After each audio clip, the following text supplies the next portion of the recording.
In our string of hippie holidays, we've celebrated Bicycle Day, 420, tomorrow's Earth Day, and I always notice this string of days because I'm a psychedelically inclined person and my birthday fills the gap. Today, April 21st, I turn 29 years old, but that's not important enough for it to be its own holiday, so I decided to dedicate this day to music.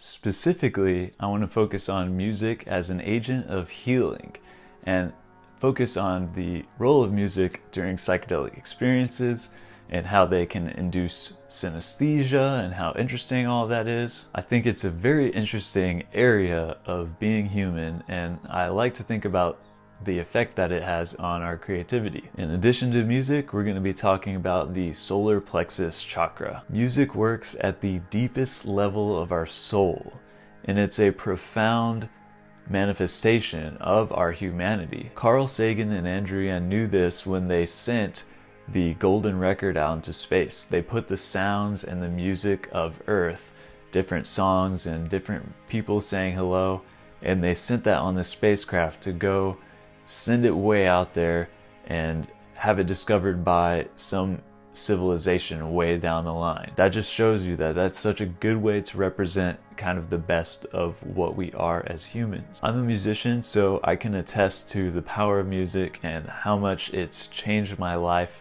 for the better. I'm going to read you a bunch of quotes that I found by writers, authors, and poets about music, and I think they put into words in a way that really few people can. Music is at once the most wonderful, the most alive of all the arts. It's the most abstract, the most perfect, the most pure, and the most sensual. I listen with my body, and it's my body that aches in response to the passion and pathos embodied in this music. Susan Sontag. God has given us music so that above all, it can lead us upwards. Music unites all qualities. It can exalt us, divert us, cheer us, or break the hardest of hearts with the softest of its melancholy tones. But its principal task is to lead our thoughts to higher things, to elevate, even to make us tremble. The musical art often speaks and sounds more penetrating than the words of poetry. It takes hold of the most hidden crevices of the heart. Song elevates our being and leads us to the good and the true. If, however, music serves only as a diversion or a kind of vain ostentation, it is sinful and harmful. Nietzsche. Music expresses that which cannot be put into words and that which cannot remain silent. Victor Hugo. After silence, that which comes nearest to expressing the inexpressible is music. Aldous Huxley. My music is the spiritual expression of what I am, my faith, my knowledge, my being. When you begin to see the possibilities of music, you desire to do something really good for people, to help humanity free itself from its hang-ups. John Coltrane. Another one from John Coltrane. Overall, I think the main thing a musician would like to do is give a picture to the listener of the many wonderful things that he knows and senses in the universe. I love that quote. Music has been a huge catalyst for my entire psychedelic journey. My psychedelic career, you could say. I remember the first time that I smoked weed, I was super hesitant, but I had this friend who was a little bit older and he was a really good musician, and I remember him very vividly saying, yeah, music and weed, they go together like this. And then I had never put those two together, but I soon gave in and tried it, and then we listened to some music and it just like blasted my mind into a new dimension. I was able to listen to music with such a depth the first time I got high that it felt like the difference between seeing something in 2D versus 3D. It felt like I was gaining that much awareness of hearing music. A few months later, I had my first mystical experience while on LSD, and listening to Tame Impala. The music is what catalyzed my Kundalini awakening experience. Later during that same trip, I went to our space where we have our band practice, and I had a jam session with my friends, and I was having all these revelations about our primal nature and the use of feedback on guitar amps.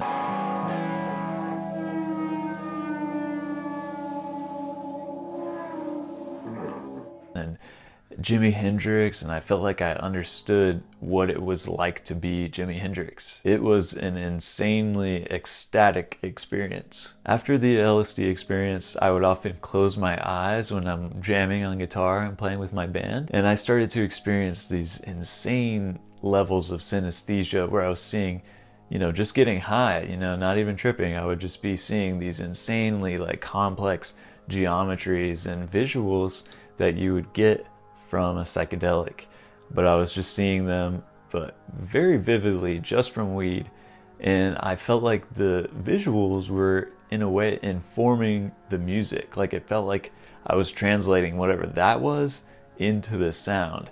But then because I was translating into sound, the visuals would also react to the sound that I was doing. So it was like this give and take relationship of affecting these visuals and the visuals inspiring me back and forth. Something to these visuals and the music made me feel like I was seeing some kind of divine truth, some kind of secret to the universe. I like to think of it as the divine mystery. I felt like I was an interpreter for these higher dimensional things, and I was just bringing them down in little slices in the 3D world. That was why I named my band's first album Tesseract, because it was the idea of bringing this four-dimensional object into this reality. And I was also listening to a lot of Terence McKenna, and he always talked about this transcendental object at the end of time. And at that time 2012 was coming up, so it just was all kind of culminating in this mix of experiences and ideas. Synesthesia is incredible and fascinating, and some people don't even need psychedelics or cannabis to achieve this. Some people are born naturally with very intense synesthesia, where they'll make associations that don't make sense to people who are not synesthetic. They'll say the word Monday is the color green, or something like that, where it's just a mix of your senses that just doesn't really follow any logic, but to them they're just kind of associations. They'll hear music and they'll see all these colors and shapes. I don't know if it's the exact same as psychedelic visuals, but probably some kind of the same mechanism is going on. I think I have a mild form of this, and it definitely comes out a lot more whenever I'm on psychedelics or really high. Certain sounds have definitely a color and a texture to me. Like some sounds I hear and it's clearly blue or orange. It doesn't always happen, but it's pretty mild, like I said. I wanted to dedicate today to music and synesthesia. In the earlier videos this week, we focused on the root chakra and the sacral chakra. So today we're going to be focusing on the third chakra, the solar plexus. It definitely has the coolest name. And when you're meditating on this chakra, you concentrate on the area about an inch above your belly button in the center of your abdomen. This chakra is the center of your individual willpower, and it's what makes you feel that sense of being an atomic individual. In a sense, it's your ego, and not in the unhealthy, toxic ego sense. Like Terence McKenna used to say, if you didn't have an ego, you wouldn't know whose mouth to feed. You could say that most of modern society is rooted in this third chakra. It's very hyper-individualist, egocentric culture, and that is a result of what you would call an overactive third chakra. When it's overactive, you get all the trappings of the ego, the self-centeredness, you are unable to consider others. When it's blocked, you feel like you're totally unmotivated, or you're not in control of your life, or you feel like you're being inauthentic to yourself. The solar plexus connection to hunger runs deep. Think about what a powerful motivator hunger is. There are few things that can get you to get up. When you're extremely exhausted, if you're hungry enough, you will get up and go get food. In the early days, hunger was a matter of survival. The stakes were extremely high, and we had to go and get our food. It was a matter of life and death. Food back then was not guaranteed all the time, so we had to do what was necessary to survive and eat. You often hear about people saying that they have a feeling in their gut. This can either be for a good thing or a bad thing, but this is a perfect example of how chakras represent different aspects of our consciousness. Sometimes you can physically feel a sensation in your gut or in your heart. This chakra is associated with fire and transformation, and I can verify this myself. Sometimes I don't take the symbols too literally, but in this case, it was pretty literally a fire inside of me. When I was having my Kundalini awakening experience, the solar plexus is where it all began.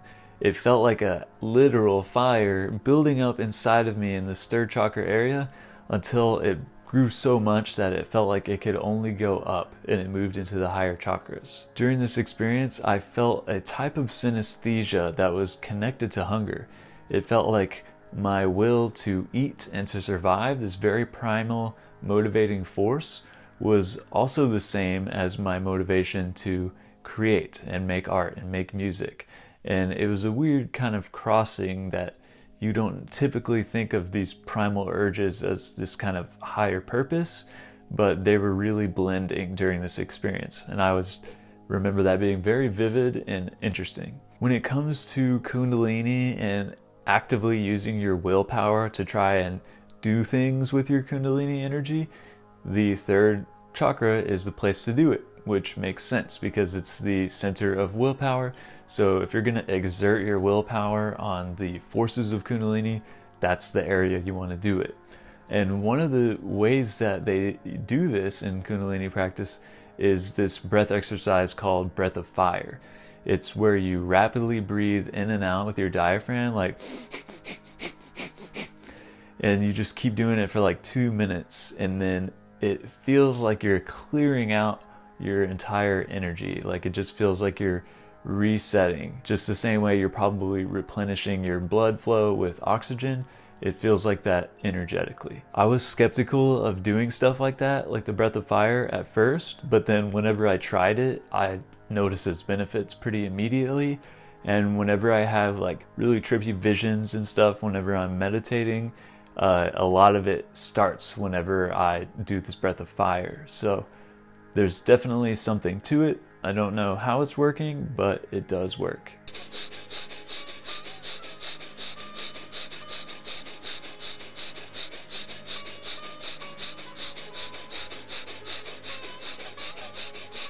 A way that you can balance this chakra if it feels unbalanced is that you can set a goal and commit to it and carry it out.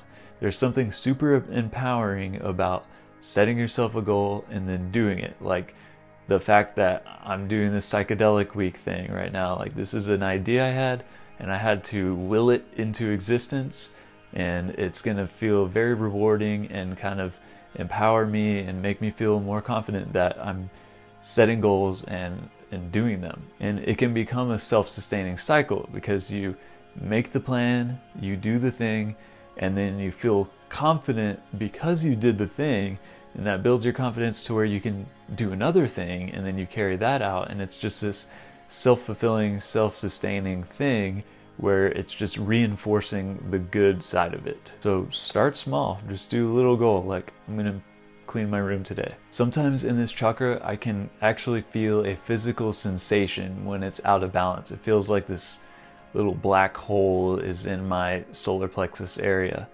And one of the things that I do to fix it is sound meditations and the breath of fire, like I was saying. I'm gonna add a link to the temple sounds video. I really love his meditations because he plays these Tibetan singing bowls that are meant to target the frequency of that particular chakra, but he also does a really good guided meditation where he kind of says words and affirmations that really help to emphasize this aspect of consciousness related to the third chakra. And to me, that's what all this stuff is about. It's the different levels of your being. So I'm going to add a link to that video in the description. There are also yoga poses and stretches that cater to this chakra. I've tried a few of them, and I'm going to be doing some stretches like that today. If I find a good one, I'll add the link in the description. I'm going to be doing those today and doing this with y'all. Another way to open up this chakra is to get some sunlight. Go out in the sun, especially if you're barefoot, and just kind of close your eyes, let the sun hit you, and meditate on the sun, and then also meditate on this spot inside of you in your third chakra area, and see it as its own kind of sun that's being illuminated, and it's resonating with the actual sun, and just allow yourself to feel like you're empowered and like you can get the things done that you really want to get done. And exercise is also great. I like to play basketball. It would be cool if they were self-dribbling DMT basketballs. So that's it for today's video. This has been day 3 of Psychedelic Week. It's going on the playlist called Psychedelic Week, so you can check out the older videos if you haven't seen them, and then the next few videos coming out. So I'll see you in the next one. Peace.